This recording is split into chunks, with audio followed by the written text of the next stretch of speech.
It's Christy, and I've mentioned several times on this channel how I am a hairdressing student. Forgive my birds, they're being super annoying today. So I may, like, that's why I'm wearing black today, because I figured I'd dress like I was working or something like that, but I haven't done my makeup fully because my skin is looking pretty bad at the moment, because like I've just I don't know what is going on, but I don't know if it's just because I've been eating a lot of junk because it's cheaper than eating healthy. So yeah, I just thought I'd talk about a few things, and I thought I'd open up a series on hairdressing and what you need to know about getting into it, as I have previously been an apprentice and now I'm a fast tracker with a salon assistant job. It's a little bit more chaotic and I guess detailed than most people think it is, and people do not give it enough credit about what you need to sort of know to get into the industry, especially if you are a fast tracker. Now, a lot of the fast trackers I've experienced before have actually had issues, because what happens is the government sort of puts this, I guess, standard for the course. However, some of it is really, I guess you could say it's really impractical. For example, one of the things that is in the government scheme is that you are supposed to wear goggles when you're colouring hair. Now, I don't know about you, but I've never seen a hairdresser wear goggles. Maybe glasses, but no goggles. I've had a lot of my units taken off me because the course structure has changed from when I was an apprentice. And this is my textbooks for the whole course. I have 5 units out of the whole thing that I got to transfer over out of 16. And I only had like 10 units to go, so I was about 2/3 of the way through my course, so I've had to start almost from scratch. However, I'm going through it really quickly. In 2 days I've pretty much completed the theory for 2 chapters, or 2 parts of the chapters that I'm supposed to be doing, because I've already got credit transfers for the other parts.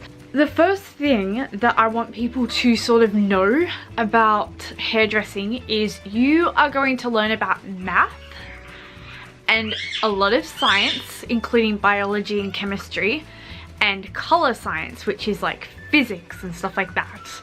You're going to have to know about that stuff to be able to be a good hairdresser. But not only that, you're also going to have to learn how to communicate. You're going to have to learn how to perform hygienic sort of procedures and all that kind of stuff. And as an apprentice, you're not going to go straight forward and start like working on clients. You may not even get to shampoo straight away. You may just be doing dishes and cleaning the floors and stuff like that straight away. I've heard horror stories about some salons who made people clean with toothbrushes and stuff like that. I, luckily enough, never had to experience it. The worst that I got was I had to do my I had to take my boss's washing to the dry cleaning which was a bit weird, but so I was lucky, whereas other people have had to do some crazy things. But this is to teach you discipline, generally speaking, and attention to detail. Now, a lot of people think, oh, cleaning, blah, blah, blah. But if you can't get a floor clean, or if you can't get a tint bowl clean, or if you can't clean the basins, how are we supposed to expect you to be able to cut a straight line across the interior of the posterior of the hair? Anyway, you'll learn terminologies as it goes on. There's a lot going on. So interiors, top, posteriors. There's a lot of different terminologies. There's a lot of different languages. And yeah, so there's a lot of work that goes into it. It's a very physical work, sort of job. Your feet can potentially swell, which means you may have to eventually get the next size up in shoes. and stuff like that to keep yourself comfortable. There's things like hair splinters, which I've actually gotten like curly black chest hairs before, which basically a hair splinter is when you've cut somebody's hair, or when you've cleaned up their hair from like the wrap, you've de-wrapped them and the hair gets all over you. Sometimes the hair can splinter into your skin and it's really itchy and sometimes really painful. Sometimes I haven't noticed it at all, so I've actually purchased an epilator, one of those they're sort of like 100 tweezers in one. So I go over my feet with those and stuff like that to ensure that there's no hair splinters. You want to have a certain physical sort of fitness to you if you can, because it will help you with longevity of standing on your feet for long hours and stuff like that. Also, a lot of people can be not so nice in the industry, and I'm not saying that that's an industry problem, I'm just saying that sometimes there are jerks and you have to sort of get a backbone, because I'm not just talking about colleagues, but I'm talking about clients too. Sometimes they can be fairly nasty. Sometimes there'll be like little comments. Sometimes people won't like what you've done. I've had clients say that their curls that I've done, this was probably like my first set of curls on a human. They said that they felt like a little girl, that it was too much. So it's little things like that can happen. That means that you need to have some sort of backbone. And of course, like, you're washing filthy hair half the time. This is actually probably the best client experience I have had in all of my time of doing hairdressing, because this was at one of my schools, which I'll talk about in another video, where we had a client come in and she was from one of those it's sort of like they home people with mental disabilities in a house together, and they home people who are homeless with these people too. So it's sort of like, these people are usually depressed, they don't have much money, there's mental illnesses going on, there's a lot going on with them, and it's a really sad situation. So this lady came in and all she wanted, like, I think she was a charity case, and all she wanted was she wanted her hair shampooed and she wanted it blow waved. Now this lady had hair down to her thighs, and she was like, I don't mean this to be rude or anything, but she had an odor, and when I was shampooing her hair, I noticed it wasn't lathering after the second shampoo, and I was like, oh, how long has it been since you shampooed your hair? And she was like, 3 months. And I was just like, oh my god. But you've got to remember, this lady had a mental issue going on in her head, so you can't really, like, I don't like the idea of making fun of her, and I'm glad that I looked after her, because if somebody else did, I don't know what they would have said. So I shampooed her hair. I was like, I'm just going to give a few extra shampoos, just because your hair is really long, I want to make sure it's extra clean for you.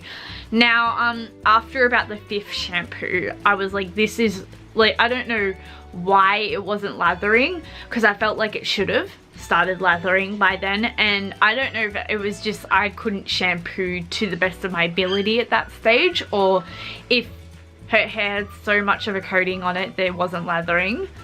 But like, I actually do feel a little bit nauseous whenever I talk about this, but I feel really bad about that because this lady was so lovely. So when I took her over to the chair, I noticed the back of her shirt was wet.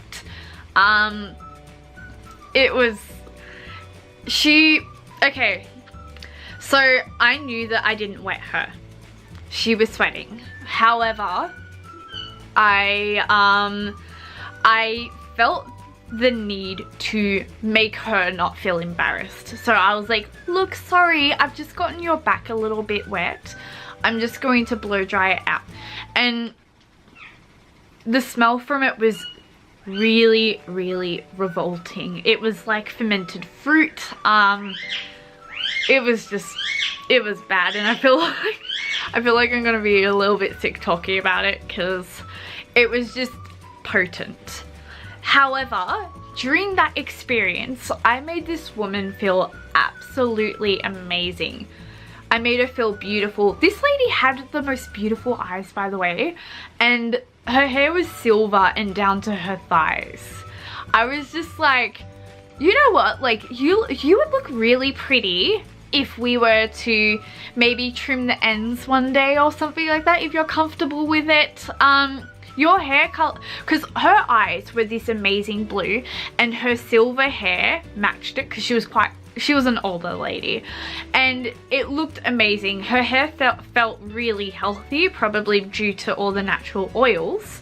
And I was like to her, you've got amazing eyes. Like, I don't think you should color your hair, because she was talking about coloring it. I was like, I actually love this silver with your eye color. And I made this lady feel amazing. We even spoke about KFC, which obviously, I was actually a vegan at the time, so we spoke about KFC and I made her feel amazing, and that moment was when I was like, this is what it's all about, making a difference in people's lives. So, and that's the other thing, a lot of stylists or new people who go into it who don't get any industry experience don't realize that clients like to talk about themselves. So, there's lots of things out there, like clients will come in and they're like, hey, this happened at home, and then sometimes the stylist will be like, yeah, this happened to me, blah blah blah. But clients don't want that. They want the moment to be all about them, and I'm still working on that, because sometimes I will bring up myself a little bit. It's actually a really difficult skill to learn, and I think that a lot of student hairdressers who don't have the salon experience don't realize that. I also hear a lot of students not wanting to do work at school. So for instance, they'll be like, hey, like, I've already done one color today, I can't do another color. Or they'll be like, hey, I've already done like a set of foils, I can't be bothered doing another. But I actually encourage everyone to take what you can, because there's only so much time when you'll have a teacher with you at all times. So like, and hairdressing is one of those things where you have to constantly keep learning, because they'll have new technologies popping up. For instance, we had like Wella Colliston Perfect with your naturals and all that kind of stuff, your coppers and all that jazz, just your base colors. And then they brought out Illumina, which was a little bit more translucent, and you could do a bit more with pastels and stuff like that. So technology is constantly changing. A couple of years ago, we just had Olaplex introduced. So it's like, the technology is always changing, trends are always changing, so you have to keep in the know. Like, one thing I'm concerned about is the fact that they've taken perming out of the course. So if perming comes back, which it has been with your digital perms and stuff like that, my generation won't know how to do it. There's also like, there's lots of oh, by the way, when I say my generation, I mean like the hairdressers that qualify with me. There's lots of stuff that isn't really put out there to the world, and I think that it's really important we do talk about it, because then we can avoid having time wasters coming into the industry, because hairdressing is hard. And when I say time wasters, I don't mean like people just taking it for the nick. I mean people who think that they want to do it but then don't realize everything that goes into it. There's a lot of education. There's a reason why the apprenticeship is 3 to 4 years. And yeah, I think also a lot of schools focus on ticking a box, with some Not all schools, of course, but some of the schools that I've been to have focused on ticking a box. It's like you do it once and it's done. And that's not how it should be, because you actually learn from your mistakes. Another thing that I can recommend is get involved in hairdressing groups and start networking, because everyone knows everyone. Like I know my boss, and during the time I wasn't working with him, I actually went to a few interviews and they saw his name on my resume and they're like, oh my god, I know him, and it's a bit weird.